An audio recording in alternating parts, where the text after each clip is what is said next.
Thanks for dropping by everybody, Ben here bringing you some Homefront multiplayer action from the Xbox 360. Now this video is going to be mainly me talking about the multiplayer itself because the single player does not last long, trust me. I'll talk about that a bit later on. So the multiplayer is where the money's at really. So I'll talk about the pros and the cons, what it's been like playing the multiplayer itself. Now at the end of the video, if you could rate, comment, subscribe, let me know what you think. And bear with me, I am going to put a few more videos up from Homefront. Obviously there's different game modes on the multiplayer itself. But also I might try put up some single player, but I'm not entirely sure about that. I completed it once in about a day. I don't want to complete it again because it was too easy, for lack of a better word. So yeah, bear with me. I'll get some more videos up, and there are other projects I'm going to do, so just stay tuned and we'll see what happens really. So this map on TDM, this is on the map called Borderland. Hey-oh! Steve reference for the win. And I'm running my SMG with silencer. Now the weapons themselves, when you're running around them, it's not too bad. You've got infinite sprint, which is a welcome change from the short durations, unless you got Marathon Pro and Black Ops. And it feels like you're actually running with a gun in your hands. It's a bit slow, a bit clumsy, and it sort of encourages you to take your time before you dash to a place, because obviously with these being big maps, you don't want to run around a corner, find an enemy, and it's like, oops, no, I'm dead. Ah, sad face. So obviously it makes you think a bit more about what you're doing, and this is the whole aspect of the multiplayer which some people seem to be missing about it, because everyone's sort of been, well, I wouldn't say tarnished, but they've been more influenced by Black Ops, Call of Duty, and the fact that they just like to pick up a gun, run around, shoot people, get some kills, jobs are good enough. Homefront never strives to be like Black Ops or like Call of Duty series. It wants to be something different, and it makes you think about what you're going to do.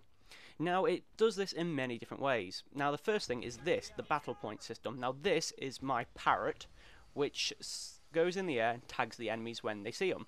Now I was going to do that, but someone knifed me in the back, so that was an ex-parrot. Parrot is no more, it ceased to exist. But again, the battle points are a useful feature in Homefront, because instead of you going around killing people, earning your kill streaks and then keeping them forever, battle points are sort of an ongoing kill streak, if you will. You go out, you help your team, or like you defend your team on objective games, capture objectives in objective games such as ground control, or even just taking out enemies just like that, and you get battle points, and those points can be used for a variety of things. For instance, the parrot, or you've got ground scouts, and oh, naughty sniper, I was talking. Like I say, ground scouts, you got air support as well you can call in, you've got like a mortar team kind of things like Hellfire, White Phosphorus, and also you've got rocket launchers to use to take out the support tanks and vehicles that the enemy can call in as well. Now, me myself, I prefer doing a recon kind of role, which is using the parrot and other like surveillance battle point rewards to point out the enemy to the team. And when you point out an enemy team, then you get battle points for it. When the teammates take out the enemy team, then you also get points for it. So, you know, it really does reinforce the fact that you should be playing this as a team, as opposed to other first-person shooters where you run around as part of the team, but really you're acting on your own behalf to keep yourself alive.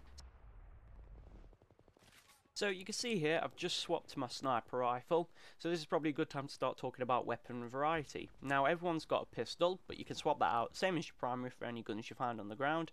There are some different grenades, and there's, well, I say there's different grenades, there's actually different tactical grenades. So you got your flashes, your EMP grenades to take out vehicles. This is a fail on my part, forget to check the other side of the car. Whoop, I'm dead. Ah, sad face. Oh well, pick yourself up, try again. Now, the weapon variety itself, there's not that much, I'm afraid, unfortunately. All you COD fans are going, oh, and everyone else is sort of going, what? But there's a couple of assault rifles, I think there's about 6 of them, there's not many. There's literally only like 2 or 3 SMGs. There's 2 sniper rifles, just 2, a bolt action and a semi-automatic. So everybody with their montages are going, my montages, what about my montages? And there's a couple of LMGs as well. But that's it really, and the game puts the focus not on the weapon, oh, panic snipe, got him, but more on how you do with the gun. So obviously if you're using an SMG against a assault rifle, it's very much if you get the drop on people. Assault rifles against sniper rifles, again it's a battle over distance, how well you've approached the situation. And again, sniper rifles hide in a nice place, snipe, snipe, snipe, or camp, camp, camp, snipe, snipe, snipe. So again, it's not a straightforward run up, pick a gun, oh, panic snipe, knife, sit down, thank you very much. It's more, you've got to think what you're doing. See, again, If I actually took my time, I could have lined that up and would have got him. But again, you've got to think what you're doing. Now, these UAV shows me the guy that's shooting me behind. Thank you very much. Nice timing there. So I think I swap classes now to my assault rifle. Yeah, so your assault rifles are your bog standard guns, really. So the way you use them, just tap, tap, tap, or just full on spray, and hopefully you'll hit something. So again, Homefront illustrates the point that this game is supposed to be thought about, as opposed to just pick up, run and gun, and take out some people. Now, we're currently losing by a substantial amount, and this is the point about Team Deathmatch on Homefront. It's team for a reason. You've got to communicate. I mean, I've played some games of Homefront with Tinks from the Chickens, and we've done really well, because we've talked to each other. Look, this droid's got his L plates on. I don't know where I'm going. And we did quite well. We communicated. He called up UAVs. I took out the targets. Or I took out my UAV, took people up, and he called in his air support so we could take out people as well. So again, we were thinking about what we're doing. But this morning, this lobby here, I mean, myself, I muted myself because they were just there raging at each other, laughing at each other's accents, which probably a lot of you are doing at mine at the moment. Oh, hello, little droid. Bye, little droid. Oh, tree killed me. And so yeah, there was just a lot of bitching in that lobby this morning, and to be honest, I think that contributed, cheeky man in my spawn, to the reason why we lost this morning, because nobody clicked. You've got to have the right group of people playing with you, or else, press the select button by mistake. Like I was saying, you've got to have the right group of people with you, or else you won't do well. So I put on my rocket launcher, because obviously there's a lot of vehicles about, go around the corner, no, he got me in the back. And this is when things begin to take a turn for the worse, because the enemy, because they were working together, they all managed to get the battle points up. They've been helping each other, and you know, because they've all got their battle points up, they begin to call in the heavy artillery towards the end of the game to take everything out. So you see, there's that truck coming towards me there, dug behind the barrier, try and take him out, and boop, no, I'm dead now too. Sad face. So we will try again. Now I think there's a lull moment coming up here. Yes, there is. Watch this, everybody. Come around here, and oh, shit. Well, no use for it. Bye, world. Splat. It's just one of them moments where you can't escape the inevitable. Everything slows down, and it just ends up with you lying on the floor going, why me? So, yeah, so that's the multiplayer pretty much in a nutshell. It's very much a thinking game. I definitely would recommend trying it. I know a lot of people prefer Black Ops because of the simplicity of picking up a gun, taking out people, getting your kill streaks.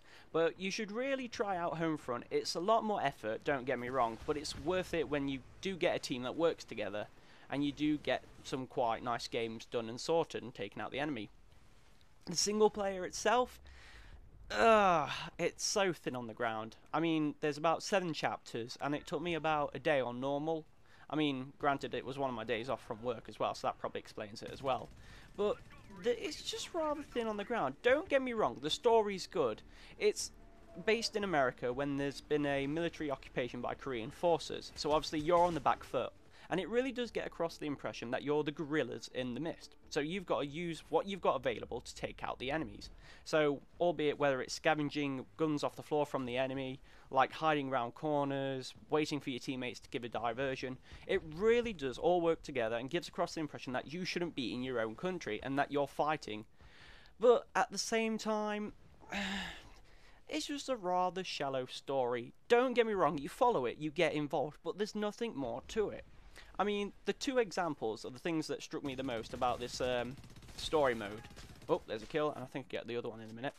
And the 2 things that got me in the story mode. There's an opening scene where there's quite a lot of graphic things going off, and it does get your attention.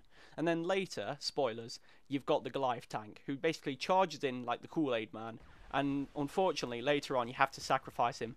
And to me, that sacrifice of that vehicle was the single most moving moment of the whole game, bar the actual human life one.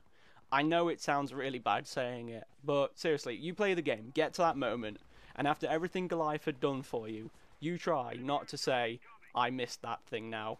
Although it does make a debut later, but I'm not saying any more on that issue. So the single player is a bit thin on the ground, but it is well worth having a go quickly. But again, it's all about the multiplayer. So this here, multiplayer slowly wrapping up now. Unfortunately, we do lose this. Makes me sad face. But again, it's Homefront. It's a team game. I can't take too much blame for it myself. I mean, I averaged out like 13-13, and I was trying to help the team, but, you know, unfortunately, there's only so much you can do by yourself within a team game. So that was my quick overview of the multiplayer function of Homefront. Like I say, I'll put up some more videos when I get some more time of the different game modes. Until then, rate, comment, subscribe. Hopefully you enjoyed the video. I do apologise if I've rambled on a bit too much. But hey, at the end of the day, that's vintage BAARON. It's what I do. I shall see you all later. Take care.